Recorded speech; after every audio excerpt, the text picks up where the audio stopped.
Bersama saya Rismawati selaku anggota Bidang Informasi dan Komunikasi periode 2023-2024 sekaligus host pada mini podcast kali ini. Oke teman-teman, the first time pada podcast kali ini kita akan ngobrol bareng nih bersama Ketua Himpunan Mahasiswa Bisnis Digital. Sebelumnya teman-teman ini udah pada kenal belum sama Ketua Himpunan Mahasiswa Bisnis Digital yang pertama ini? Oke teman-teman, sebelum kita kenalan, aku mau ngingetin nih kepada teman-teman dulu, jangan lupa subscribe, like, komen, share, dan jangan lupa hidupin notifikasinya biar nggak ketinggalan video-video terbaru kita. Oke. Langsung aja nih, kita ngobrol bareng dengan Kakak Andi Muhammad Budiman Nur. Assalamualaikum Kak. Waalaikumsalam. Kak, boleh dong sapa teman-teman podcast yang lagi nonton nih. Halo teman-teman ini podcast. Baik Kak, mungkin perkenalan diri dulu nih. Jadi Assalamualaikum warahmatullahi wabarakatuh. Waalaikumsalam warahmatullahi wabarakatuh. Perkenalkan, nama saya Andi Muhammad Budiman Nur. Alamat Sinjai Tengah di Desa Baru. Oke, langsung aja nih kita masuk ke pertanyaannya. Mungkin pertanyaan pertama itu Kak mengenai background Kakak dulu nih. Kakak dari awal SMA dari jurusan apa dan sekolah di mana? Jadi kalau dari background SMA, saya itu dari SMA Negeri 7 Sinjai di Sinjai Tengah. Jurusan itu jurusan IPA. Oke, jadi Kakak ini jurusan IPA. Oke. Jadi dari lulusan sekolah gitu, emang Kakak udah ada niatan pengen kuliah atau kerja nih Kak? Jadi dulunya itu sebenarnya setelah lulus dari SMA belum ada niatan untuk kuliah di sana, langsung lanjut kuliah. Rencananya itu tahun depannya. Rencananya kan setelah lulus itu mau kayak cari pengalaman dulu di dunia kerja sebenarnya. Tapi tuntutan dari orang tua menuntut untuk langsung kuliah aja, jangan sampai nanti kalau di dunia kerja nyaman dan tidak mau lanjut kuliah.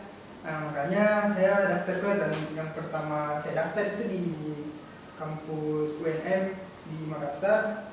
Itu tetap jurusan bisnis, administrasi bisnis. Namun ada beberapa kendala kemarin waktu pendaftaran, jadi saya memilih untuk batalkan di pendaftaran dan pulang ke Sinjai. Lagi-lagi setelah pulang ke Sinjai, kembali ditegaskan sama orang tua untuk bagaimana kalau kuliahnya di Sinjai saja, tidak usah di Makassar. Dan waktu kalau tidak salah itu bulan berapa kemarin, yang sebelum ada jurusan bisnis digital, saya penulisnya belum ada jurusan bisnis, dan targetnya saya kan mau di jurusan bisnis. Makanya kemarin itu kayaknya setelah gelombang kedua tutup baru keluar jurusan bisnis. Di situ baru saya daftar di bisnis digital. Oke, jadi emang niat kuliah ya Kak? Itu niatan saya tiba-tiba kuliah lah, bisa juga tiba-tiba kuliah karena target pertamanya itu mau cari pengalaman di dunia kerja sebenarnya. Tapi saya ada tuntutan juga dari orang tua, dan alhamdulillah ada jurusan yang memang targetnya saya di Sinjai, jadi saya masuk di UNSI. Oke. Apa sih yang membuat Kakak tertarik kuliah di kampus Universitas Muhammadiyah Sinjai dan memantapkan hati Kakak untuk memilih program studi bisnis digital? Apalagi kan program studi ini tergolong prodi baru yang ada di kampus Universitas Muhammadiyah Sinjai ini. Jadi tadi pertanyaan kan apa yang memantapkan hati ya untuk masuk di Universitas Muhammadiyah Sinjai. Jadi sebenarnya sebelum saya kuliah itu, salah satu yang saya lakukan itu adalah buat satu niatan. Dan niatan yang pertama yang saya lakukan yaitu bagaimana kemudian nantinya kan bisa dilihat sekarang itu terlalu banyak, lebih banyak pencari kerja daripada lowongan kerja. Nah, dan niatan saya yang pertama itu kenapa saya mau masuk di bisnis dan belajar di dunia bisnis atau dunia usaha, karena saya punya niatan semoga nantinya saya bisa menciptakan banyak peluang kerja, bukan menjadi pencari kerja tapi pencipta peluang kerja. Nah, dan selanjutnya apalagi saya lahir di Sinjai, target utama saya itu ingin kembali bangun di Sinjai, tetap kembali ke kampung halaman untuk bangun di Sinjai. Nah, itu targetnya saya. Gimana sih Kak kesan Kakak sebagai angkatan pertama sekaligus ketua himpunan pertama? Kalau kesannya ya, jadi kemarin itu untuk di permasalahan di himpunan, saya waktu di angkatan pertama itu belum ada rencana dari kami bertujuh untuk membentuk satu himpunan pertamanya, tapi ada dorongan dari pihak prodi dan fakultas untuk bagaimana kemudian bisa membentuk suatu HMJ, himpunan mahasiswa jurusan. Nah, makanya dari itu kami bentuklah di bulan 10 di 2021, dan kesan yang saya dapat ya itu masih banyak kebingungan di prodi pertama itu, karena yang dimana keilmuannya kami dan pengetahuannya kami tentang lembaga itu masih minim. Sebelumnya ya Kak, di angkatan pertama itu kan hanya beranggotakan 7 orang. Kemudian pasti teman-teman di luar sana itu pada kepo nih, gimana sih cara membuat himpunan, dan mungkin bolehlah Kak spill sejarahnya terbentuknya Humanistal di Universitas Muhammadiyah Sinjai ini. Jadi kalau tentang sejarah terbentuknya Humanistal itu, jadi kemarin itu ya jadi untuk organisasi otomatis ya kita harus bentuk AD dan ADRT-nya dulu, anggaran dasar dan anggaran rumah tangganya. Nah, itu yang menjadi acuannya kita untuk menjalankan organisasi ke depan, karena setiap aturan-aturan itu tertuang di situ. Jadi jelas arahnya kita mau kemana, visi dan misinya kita apa. Nah, dan kemarin sejarahnya terbentuknya Humanistal itu bisa dibilang cukup seru juga ya, karena dari awal itu di 2021 di bulan 10 kan kami didorong untuk membentuk suatu HMJ. Nah, dan ketika ada salah satu senior dari fakultas sebelah yang bisa dibilang menjadi pembimbing kami sampai sekarang, nah itu yang membantu untuk pembentukan himpunan. Tapi adapun beberapa kendala sampai Humanistal itu bisa terbentuk, karena yang pertama itu kami melaksanakan mubes, namun karena minimnya pengetahuan dari kami, yang ternyata harusnya itu jalur koordinasinya kami itu yang terhambat di situ, karena tidak berkoordinasi secara langsung dengan BEM universitas. Dan seharusnya itu yang saya membimbing atau mengawasi jalannya pembentukan itu harusnya disertai oleh adanya BEM ini. Tapi kemarin kami melakukan pembentukan dan mubes pertama itu di Lapak, itu tidak disertai oleh BEM universitas. Jadi makanya kemarin itu menjadi problem di kampus, yang dimana dikatakan misalnya kami tidak mengikuti prosedur tidak sesuai prosedur kampus. Nah, makanya di bulan 11 kalau tidak salah itu tanggal 27, kami melakukan mubes pembentukan untuk kedua kalinya yang isinya sesuai prosedur. Nah, disitulah baru resmi nama dari Humanistal itu tercatat di bagian dari Universitas Muhammadiyah Sinjai. Oke.